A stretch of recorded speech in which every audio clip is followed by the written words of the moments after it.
Kitabnya bernama Kaspus Subuhat, menyingkap subhat-subhat.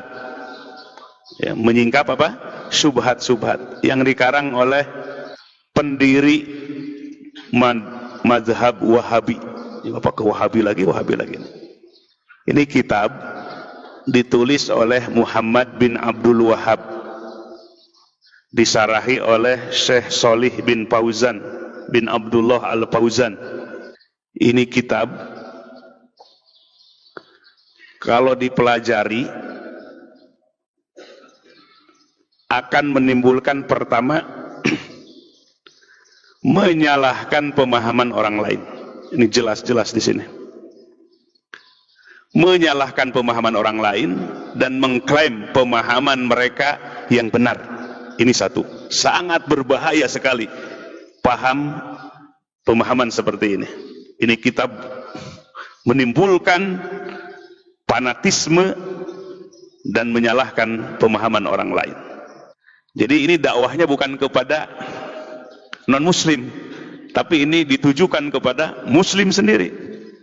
Jadi disebutkan dalam kitab ini, orang-orang yang bertawasul kepada nabi atau wali-wali Allah disebut orang-orang musyrik. Disebutkan musyrik itu ada musyrik al-awwalun, itulah musyrik di masa zaman nabi. Fal musyrikuna al-awwaluna, bacakan apa ini? Orang-orang musyrik yang awal,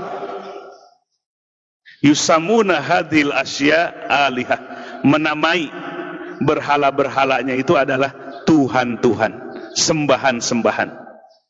Wal musyrikuna al mutaakhiruna, dan orang-orang musyrik yang akhir kita ini, yusamuna hadhil asya, menamai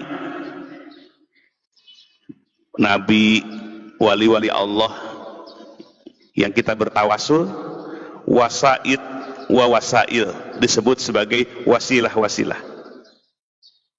Jadi kita disebut musyrikun mutaakhirun kita ini. Wal asma la tughayyiru al haqaiq, nama katanya tidak akan merubah hakikatnya. Dulu musyrikin yang pertama, sembahan-sembahan itu disebut ilah, Tuhan-Tuhan, sembahan-sembahan.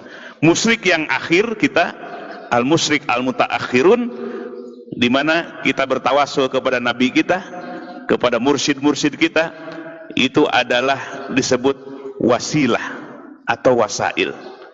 Menurut mereka hakikatnya sama walaupun namanya berbeda.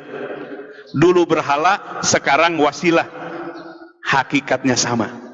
Fahiya alihah, maka nabi dan mursyid-mursyid itu disebut Tuhan juga. Anggapan mereka sembahan juga, ilah juga. Ini kitabnya ini. Yang dibaca bukan kitab orang lain. Yang dibaca ini bukan kitab menurut ahlu sunnah, tapi kitab yang dikarang oleh pendiri Wahabi ini dan disyarahkan oleh pengikut-pengikutnya.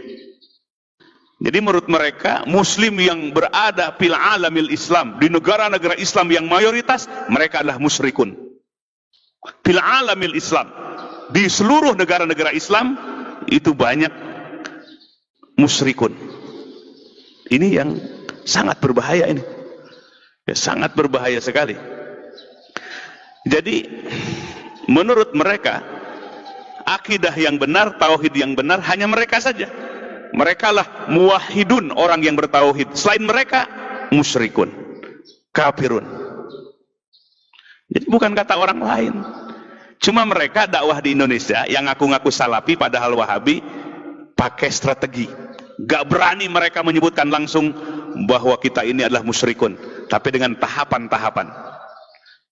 Tapi dalam kolbu mereka, bahkan disebutkan dalam satu kitab lagi, Bapak, kitab yang dikarang oleh mereka, judulnya Al-Usul As-Salasah, usul yang 3, sama dikarang oleh pendiri Wahabi.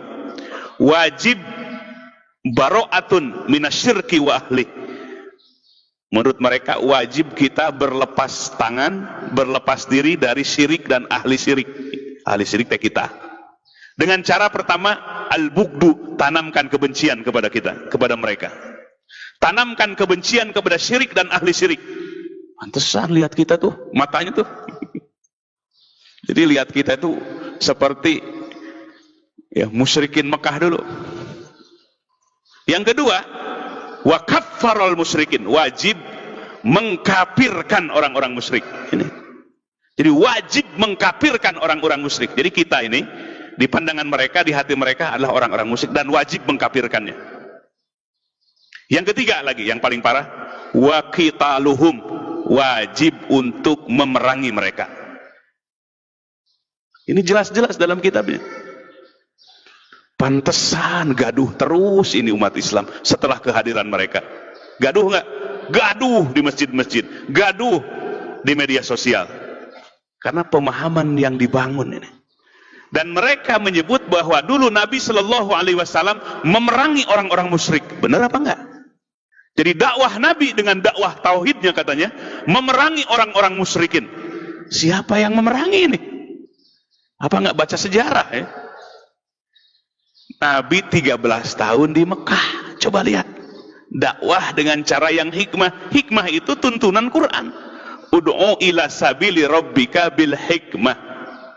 Ajaklah manusia kepada jalan Tuhanmu dengan hikmah. Bukan dengan caci maki, apalagi memerangi. 13 tahun bertahan. Hijrah ke Habasah tidak diterima, balik lagi. Ke Taif malah dilecehkan. Pada akhirnya hijrah ke Madinah. 13 tahun di Mekah, Nabi memerangi enggak? Boro-boro memerangi, Nabi yang dilecehkan. Sudah hijrah ke Madinah, tahun kedua mereka menyerang Madinah. Terjadilah perang Badar di bulan Ramadan. Badar itu di sekitar Madinah, berarti yang nyerang Nabi atau kafirin musyrikin Mekah. Yang datang berarti yang menyerang, yang dari Mekah datang ke Madinah.